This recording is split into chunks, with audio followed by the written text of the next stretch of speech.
네, 지상전은 안 된다는 국제사회 만류가 이어지고 있지만 이스라엘의 의지는 확고해 보입니다. 이스라엘은 내각의 만장일치 합의로 지상전을 결정하겠다는 입장을 밝히고 있는데요. 한편 이란은 하마스가 민간인 인질을 석방할 준비가 돼 있다고 밝히고 미국을 향해서는 경고와 압박에 나섰습니다. 자세한 내용 백승훈 한국외대 중동연구소 정인연구원과 이야기 나누겠습니다. 어서 오십시오. 네, 안녕하십니까. 안녕하십니까. 네. 이스라엘군이 한밤중에 지금 탱크 그리고 병력을 동원해서 가자 지구로 급습했다. 지금 밤사이 어떤 일이 있었습니까? 네, 가자 장벽을 무너뜨리고 그 탱크 부대가 탱크를 앞선 이스라엘 그 지상군 병력이 가자 지구에 들어가서 대규모 군사 작전을 하고 지금은 철수한 상태입니다. 네. 그러면은 전면적인 지상전이 시작됐다고 이제 볼 수 있는 징조겠습니까? 네, 이제 하나의 시작 단계죠. 근데 이제 아마 이스라엘군은 이제 그 하마스군의 괴멸이라고 하는 그 자기네들의 목표 아래 어떤 군사 작전을 할지 아직까지는 좀 고민 중인 것 같습니다. 이런 식으로 대규모 군사 작전을 보내서 하고 나오는 식으로 계속하면서 그 하마스를 괴멸할지 아니면 주둔을 해서 오랜 기간 여기를 좀 정리를 할지 그런 거는 아직까지 좀 사태 추이를 보면서 지금 하고 있는데 지상군 작전은 이제 시작됐다고 보는 게 맞죠. 네.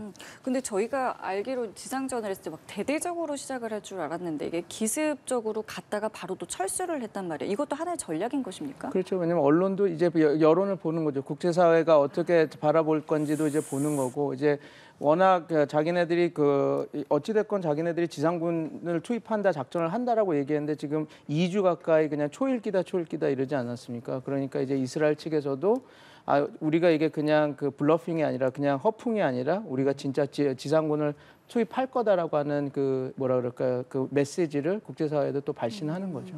그럼 이제 지상전은 투입의 이제 시점을 어떻게든 이제 결정을 하게 될 것인데 뭐 내부적인 요인도 있을 것 같고 외부적인 요인도 있을 것 같습니다. 어떤 요인이 지금 가장 크다고 좀 생각을 하고 계십니까? 첫 번째는 이제 미국이죠. 미국은 어찌됐건 이게 확전이 되는 거. 그래서 다른 그 행위자들이 이 이스라엘 팔레스타인 분쟁, 이스라엘 하마스 전쟁에 들어오는 것을 막고 싶어 하는데 지상군 파견과 주둔은 어찌됐건 어떤 급변 사태가 일어날지 모르는 그 상황을 만드는 거거든요. 그러니까 이제 미국이 좀 원치 않는다라는 게 하나의 요인이었고, 그다음에 아까 말씀드린 대로 이스라엘 군도 지금 하마스 괴멸이라고 하는 목표 아래 어떤 식으로 자기네들이 군사 작전을 할지 지금 이제 조율하고 아직 확실히 결정된 건 아니기 때문에 이런 상황이 하나 있고, 그다음에 인질 문제가 하나 있죠. 또 아직 인질이 잡혀 있고 군사 작전이 시작되면 인질의 그 안전이 담보를 할 수가 없기 때문에 이제 그렇게 되면 또 이제 국제사회의 비난을 받을 수밖에 없으니까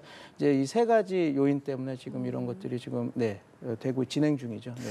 미국의 만류가 하나의 요인이라고 하셨는데 그렇다고 해서 지금 미국이랑 이 시점을 놓고 조율을 하는 건 아니지 않습니까? 조율을 하진 않지만 되게 부담스러워하긴 하죠. 왜냐하면 미국이 그 지원을 어마무시하게 해줬거든요. 예. 그래서 바이든 행정부도 자기가 직접 찾아와서 물론 그렇게 큰 외교적 성과를 얻지 못했지만 하고 지금도 아마 그 900명 정도 증원을 또 미군 2,000명이 들어가 있고 더 하겠다. 그리고 항모 전단을 2개 보냈고 하나 더 보낼 수 있다. 그런 것들은 뭐냐면 이스라엘 입장에서도 미국이 우리를 진짜 적극적으로 후원하고 있다. 그래서 하마스나 그러니까 이 헤즈볼라나 이란 이런 사람들이 개입하는 것들을 우리가 이렇게 억제하겠다라고 하는 것들을 이제 미국이 우리를 팔고 있다 그런 힘을 실어주는 거기 때문에 물론 이제 군사 작전에 대한 그 결정은 아마 이스라엘 군부 그리고 이스라엘 정부가 할 겁니다. 늘 여태까지 역사가 그래왔습니다. 그러나 이제 미국을 완벽히 무시하고 자기네들이 원하는 군사 작전을 하기에는 이스라엘 측 입장에서도 좀 외교적으로 리스크가 있는 거죠. 그래서 이런 것들이 좀 지연되고 있는 그런 것도 있는 거죠. 예, 조금 전에 인질에 대해서도 좀 얘기를 해주셨잖아요. 이란의 외무장관이 이 인질에 대해서 언급을 하면서 석포로를 석방할 준비가 됐다. 그리고 이스라엘 감옥에 수감된 팔레스타인 6,000명을 석방해야 한다. 뭐 이런 이야기를 좀 내놨습니다. 지금 어떤 상황인 겁니까? 지금 이제 하마스 쪽에서는 이제 자기네들이 이렇게 민간인들에 대한 공격을 할 수밖에 없었다라는 그 당위를 설명해주고 있는 것 같아요. 왜냐하면 이스라엘이 어떻게 보면 국제사회에서도 이게 아파르테이트 그러니까 이제 분리 정책 그다가 차별 정책으로 이렇게 하마스와 그 가자 지구를 억압했다라는 거를 보여주는 한 해가 그 정치범 6,000명이 이제 수용돼 있는 거거든요. 그 중에 또 700명은 행정구금이라고 어떠한 적법한 그 법적 절차 없이 구금돼 있는 거거든요. 왜 잡혀 있는지, 뭐 때문에 잡혀 있는지도 알려지지 않고 잡혀 있는 거라서 국제 엠네스티에서 계속 이야기를 했었습니다. 이거 너네들 이거 어떻게 보면 차별 정책이니까 해결하라. 그래서 아마 하마스 측 입장에서는 그 6천 명을 포로 인질 교환이 될 거라고 생각하지는 않을 겁니다. 단 자기네들이 이 이슈를 던짐으로써 이스라엘이 이렇게 우리를 억압했고 국제법도 어기고 있었다라는 것들을 좀 보여주고 싶어서 이렇게 하는 요소겠죠. 그럼 앞서 뭐 두 차례 인질을 석방한 것도 좀 같은 맥락이라고 보면 되겠습니까? 이제 두 차례 뭐 이중 국적자였던 이제 이스라엘 하고 미국 국적자였던 두 명을 보냈고 그다음에 이제 연세가 많으신 79세, 85세 그 두 여성을 네. 이제 보낸 것들은 이제 나름 하마스가 우리가 그렇게 악마적인 집단이 아니고 우리도 충분히 인질 협상 을 하는 준비가 돼 있고 우리가 그렇게 반인권적인 반인륜적인 집단이 아니다라는 걸 보여주는 거죠. 네. 근데 이 발표를요, 그러니까 하마스가 인질을 풀어줄 준비가 돼 있다라는 발표를 하마스가 한 게 아니라 또 이란이 했단 말이에요. 이거는 어떻게 봐야겠습니까? 이제 이란이 그 안에서 중재를 많이 하려고 지금 하고 있거든요. 하마스와 이제 이스라엘, 하마스와 미국 아니면 하마스와 그 미국. 왜냐하면 지금 모든 국가는 하마스를 협상 대상으로 대하고 있지 않지 않습니까? 하마스는 뭐 다들 하마스를 규탄하고 있는 상황에서 네. 유일하게 하마스와 그런 대화 채널을 갖고 있는 게 지금 그 이란이고 이란이 자기네들이 그걸 하고 있기 때문에 이제 그를 통해서 이제 메시지가 전달되고 있는 거죠. 네.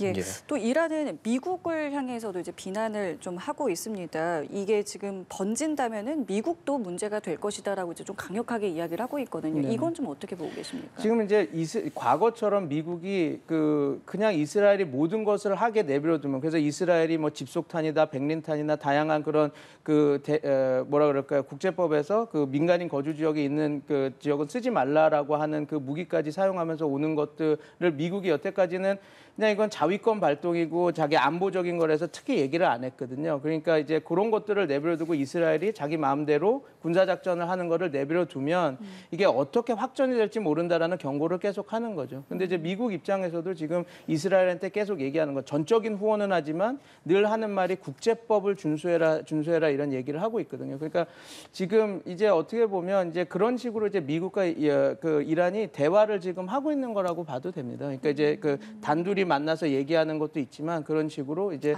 서로 국제사회 시그널을 보내면서 이제 또 둘도 이제 그런 식의 대화를 하고 있는 거죠. 그렇군요. 네. 하마스와 이란 대표단이 러시아를 방문했잖아요. 네. 러시아가 이 상황에서 지금 미치는 영향력이라든지 역할은 어떤 것입니까? 그렇게 크지는 않습니다. 그런데 이제 제가 이게 다시 한번 국제관계의 그 냉혹함을 봤는데요. 이제 그 러시아가 어떤 메시지를 계속 발신하고 있는지를 보면 됩니다. 왜냐하면 지금 그 하마스와 이스라엘 분쟁에서 하마스를 완벽히 지원하지는 않지만 하마스의 행동은 이제 자위권이다. 얘네들이 이렇게 국제사회 억압을 받으니까 어쩔 수 없이 자위권을 발동한 거다. 왜냐하면 팔레스타인이 국제사회에서 2012년에 다시 한번 얘네들은 국가다라고 인정을 해줬거든요. 근데 이게 어디랑도 연결되냐면 우크라이나 전쟁이 러시아는 우리 자위권 발동을 할 수밖에 없었다라는 얘기를 하니까 이런 거. 되게 특이한 거는 북한도 마찬가지입니다. 북한도 여기 조용히 있다가 하마스를 이제 이번 전쟁을 얘기를 하면서 하마스의 그런 테러 행위나 이런 것들은 비판하진 않지만 이제 미국을 비난하면서 이런 억압을 하니까 자위권 발동할 수밖에 없었던 상황이다 하면서 자기 핵 문제를 얘기를 하거든요. 그러니까 이제 그런 상황에서 좀 러시아와 이런 것들이 이제 언론전을 하고 있다. 자기 국익을 극대화하고 하는 언론전으로 쓰고 있다지. 근데 러시아 입장에서 우크라이나와 전쟁을 치르고 있는 상황에서 지금 이스라엘까지 이렇게 자기네들이 그 자기 자금을 써가면서 할 수 있는 상황은 아니기 때문에 이거는 좀 이게 러시아가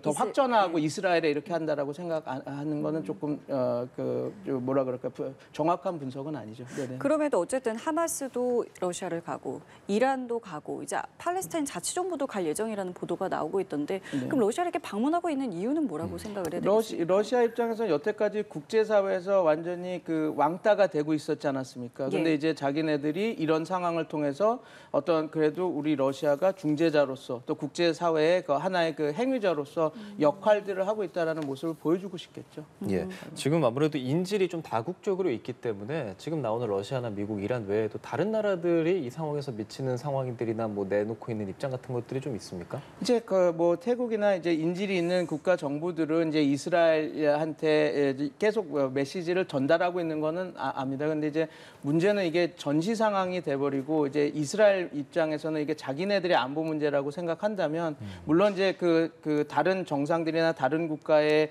그 요청도 당연히 고려 상황이겠지만 그게 이제 그 우선 순위는 아니겠죠. 예. 그러면 미국의 입장을 좀 살펴보겠습니다. 아까 이스라엘에서도 어쨌든 미국의 입장을 완벽하게 이제 무시할 수는 없다고 지금 이야기를 하셨는데 미국이 지금 원하는 건 정확히 뭔지, 왜냐하면 지금 국제사회는 임시휴전이라는 말이 나오고 있는데 미국만큼은 여기에 대해서는 확실하게 좀 선을 긋고 있어요. 그러니까 네. 일시 중지라는 또 표현을 썼더라고요. 지금 미국이 원하는 건 정확히 뭐라고 보십니까? 미국은 제가 누누이 말씀드렸지만 이게 그냥 이스라엘 하마스 전쟁으로, 그러니까 하마스가 축출되는 선에서 아니면 하마스가 영향력이 확실히 줄어드는 선에서 이게 마무리지기를 원합니다. 그래서 발신하는 메시지가 그러거든요. 그러니까 자기네들이 거의 그 뭐라 그럴까 거의 10억 달러 그 패키지를 전달하면서도 이스라엘 쪽에 그만 하는 것이 아니라 팔레스타인 이 이후에 가자 전후 복구에 대한 자금도 이제 같이 이렇게 가는 거거든요. 그 말은 뭐냐면 이제 미국이 팔레스타인이라고 하는 그 국가를 존중하고 국제사회에서 인정을 했으니까 존중을 하고 이제 같이 가겠다. 단 하마스라고 하는 존재가 지금 이스라엘 팔레스타인 평화 프로세스에 도움이 안 되니 이 얘네들은 확실히 어떤 조치를 취하고 가겠다라고 하는 그런 거거든요. 서한 지구에 대해서만 인정한다는 그런 겁니다. 지금 그래서 이것도 있습니다. 왜 지금 그 이스라엘군이 그 군사작전을 확실히 어떻게 할지 결정을 못하는 것이 이스라엘군이 자기가 주도적으로 가서 가자지구로 오랫동안 그 주둔을 하면서 이걸 그 하마스를 축출하고 안정화를 시킬 것인지 아니면 군사작전 이후에 그 과도 정부 다른 팔레스타인, 그 하마스가 아닌 다른 정부를 세워서 이렇게 할 것인지 아니면 말씀하신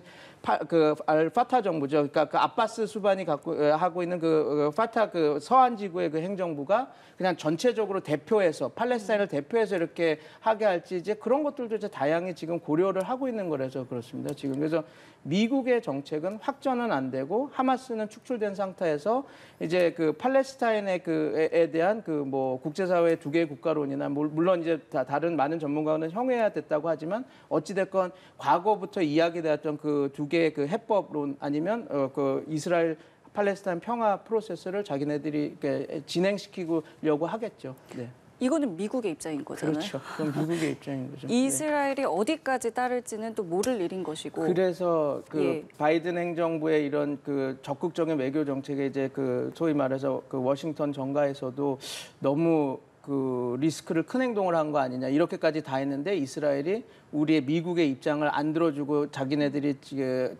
그 군사 작전이나 그런 걸 해서 우리가 원했던 그림으로 만들어지지 않고 확전이 된다면 어떻게 보면 미국 입장에서는 또 이제 좀 면이 안 서는 지금 상황이 벌어질 수가 있는 거거든요. 네. 거기다가 이스라엘 국내 정치 상황도 상당히 좀 복잡하다고 들었습니다. 이것은 뭐 이 지상전을 투입하는 데 있어서 하나의 뭐 고려 요소나 변수가 되지는 않겠습니까?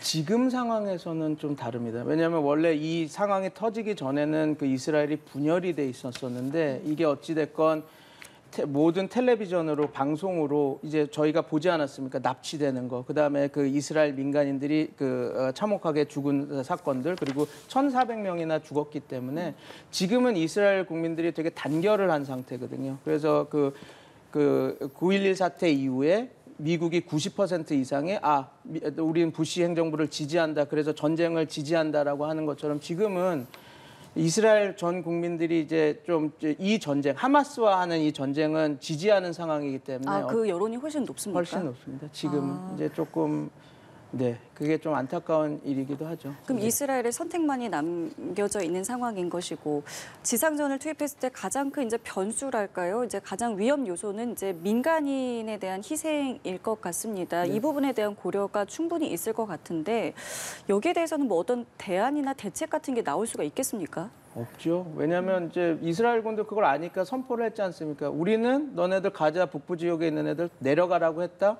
안 내려갔으면 나는 너네들 하마스를 동조하는 사람 그냥 일원으로 보겠다라고 선언을 했으니까 예. 그러니까 그 말은 뭐냐면 이제 자기네들도 그 이상 어떻게 해줄 수 있는 조치가 없으니까 이제 선포를 한 거죠. 그러니까 네, 그래서 이제 조금 만약에 진입이 되면 그 가자지구 피난을 안 간 그 민간인들은 뭐 많은 희생자가 나올 수밖에 없겠죠. 그러니까 그 가자지구 안에 민간인에 대한 얘기를 좀 해보자면 사실 피난이 제대로 이루어지지 않았다는 얘기들도 있고 목숨 걸고 남부로 대피했다가 다시 돌아가자라는 사람들도 있다. 뭐 네. 이런 상황들이 나옵니다. 지금 어떻길래 그런 얘기들이 나오는 겁니까? 이제 이런 거죠. 이제 안 내려가는 사람 입장에서는 이제 하마스를 싫어하지만 가자에서 살고 있는 사람들도 이제 진덜머리가 나는 겁니다. 이제 2007년부터 지금까지 거의 6년, 17년 세월을 이렇게 살았는데 항상 이렇게 힘들게 살아왔거든요. 늘 이렇게 뭐 행정구금이라고 하는 걸로 잡혀가기도 하고 뭐 소위 말해서 뭐 이스라엘이 군사작전을 하면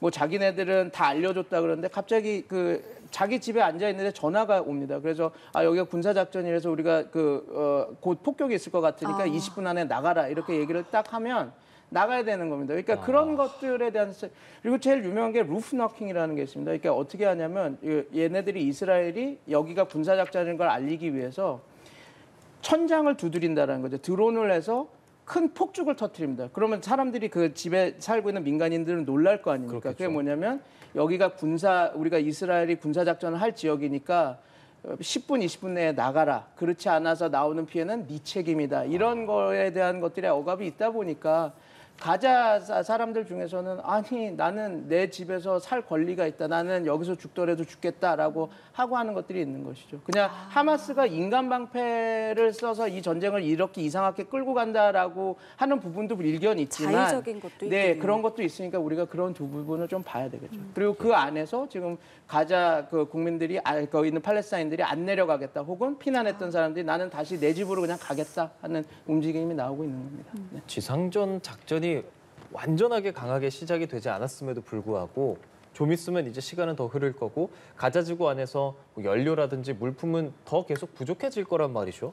관련해서 뭐 인도주의적인 허용이 더 필요하다 뭐 다양한 목소리들이 나오는데 연구원님 생각 어떻습니까? 근데 이제 이스라엘 측은 연료는 안 된다고 지금 얘기를 하고 있죠. 왜냐하면 연료는 어떻게 보면 하마스 하마스가. 쪽에 가서 이제 전쟁 물자로 쓰일 수가 있으니까 연료는 안 된다. 그리고 카타르, 이집트가 이제 자기네들이 협상을 하면서 인질 50명 이상을 우리가 보내주겠다. 단 그 라파 지역에 가는 물품에 연료도 포함시켜 달라 했더니 이스라엘은 거부를 했거든요. 연료는 안 된다. 그래서 이제 이런 것들이 또 여러 가지 문제가 있을 겁니다. 왜냐하면 지금 그 연료가 없으면 전력이나 전기 이런 것들이 할 수가 없는 부분들이 있거든요. 그럼 또 민간인 피해자가 나오기 때문에 그래서 아마 이런 것들이 계속 지리멸렬하게 이어지면 또 이제 국제 여론은 이제 다양한 민간인 피해자들이 나오니까 또 이스라엘 입장에서도 좀 안 좋은 쪽으로 또 국제 여론은 또 흘러갈 겁니다. 네. 그 가운데 이제 미국과 중국의 외교수장이 지금 만나서 정상들의 만남에 대해서 일정을 좀 조율하고 의제들을 지금 상의하는 것으로 알려지고 있는데 네. 사실 미국과 중국의 지금 입장은 굉장히 확연하게 다르잖아요. 네. 둘이 만났을 경우에 이와 관련된 이야기들이 나올 수 있을 거라고 보십니까? 중국이 이용을 하죠. 처음에 중국도 이 사건이 벌어졌을 때 이스라엘과 더 관계가 있기 때문에 이스라엘 쪽을 좀 옹호를 해주고 이런 테러 행위는 우리가 반대한다 이런 식으로 얘기를 하다가 이제 조금씩 팔레스타인을 좀 옹호하는 쪽으로 이제 그 메시징이 바뀝니다. 그 왕이 부장의 하고 이제 외교부 중국 외교부 입장이 바뀌고 있는데 이게 또 아까 전에 잠깐 말씀드렸던 국제 그 정치의 냉혹함이죠. 이제 그 중국 입장에서는 자기네들의 레버러지를 지렛대를 올리기 위해서는 미국과는 좀 다른 결이 다른 입장을 이렇게 해야지 또 대화를 할 때 협상을 그렇게 하니까 지금 이렇게 또 만들어지는 측면이 있죠. 예. 그래서 지금은 하마스는 지원하지는 않습니다. 얘기는 하진 않는데 이제 팔레스타인의 걔네들의 자치권, 생존권에 대해서 얘기를 하면서 조금 미국과 이스라엘 편보다는 약간 팔레스타인 편을 드는 하마스를 옹호하는 건 아니지만 그런 쪽으로 지금 약간 외교적 스탠스를 잡고 있습니다. 예, 뭐 이 전쟁이 이제 자국의 이제 이익이나 어떤 협상의 지렛대로 사용하는 이제 국가들도 있다는 말씀을 하셨는데 실제로 북한에서도 이제 이와 관련된 입장들을 좀 내놨고요. 네. 또 이 얘기도 있습니다.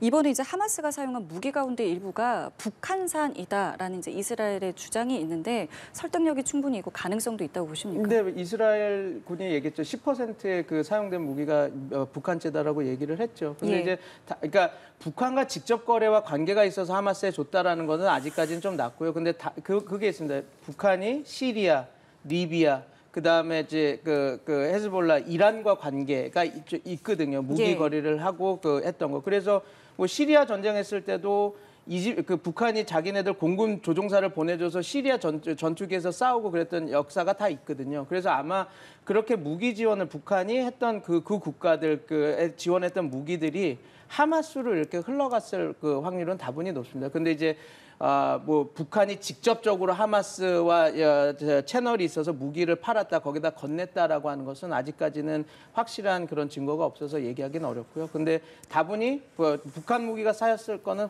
저는 사실이라고 봅니다. 자 그럼 끝으로 중동에 있는 이제 뭐 9개 국가도 이스라엘이 국제법을 위반했다라고 이제 성명도 내고 규탄도 하고 있고 국제사회가 계속해서 목소리를 내고 있는 상황에서 앞으로 좀 어떻게 좀 진행될 거라고 현재까지 보시기에 어떤 느낌을 좀 받으셨는지 끝으로 여쭤보겠습니다. 저는 데자뷰를 보는 것 같습니다. 2009년, 17년 사건에도 다 이런 형식으로 왔거든요. 하마스가 어떤 좀 폭력적인 그 행동을 해서 규탄을 받고 시작해서 이게 하마스를 욕하는 분위기로 갔다가 이렇게 여론 전쟁, 프레임 전쟁이 되면서 질이멸렬하게 그래서 또 그 안에서 팔레스타인 국민들만 이제 희생자가 되는 그리고 하마스는 자기네들 정치력을 또 쟁취해내는 그런 사건이 계속돼서 아마 이번에도 그런 식으로 흐르지 않을까. 이건 예측인 부분이기 때문에 전 틀렸으면 좋겠습니다. 그때도 근데 이렇게까지 하마스를 축출하겠다고 했었습니까? 그렇죠. 하마스는 항상 왜냐하면 하마스는 2007년 자기네들이 된 이후에 단 한 번도 이스라엘이 그 협상 파트너라고 인정을 받아본 적이 없습니다. 항상 괴멸의 대상이었어요. 알겠습니다. 오늘도 백승훈 한국외대 중동연구소 전임연구원과 함께했습니다. 오늘 말씀도 감사합니다. 네, 들었습니다. 감사합니다.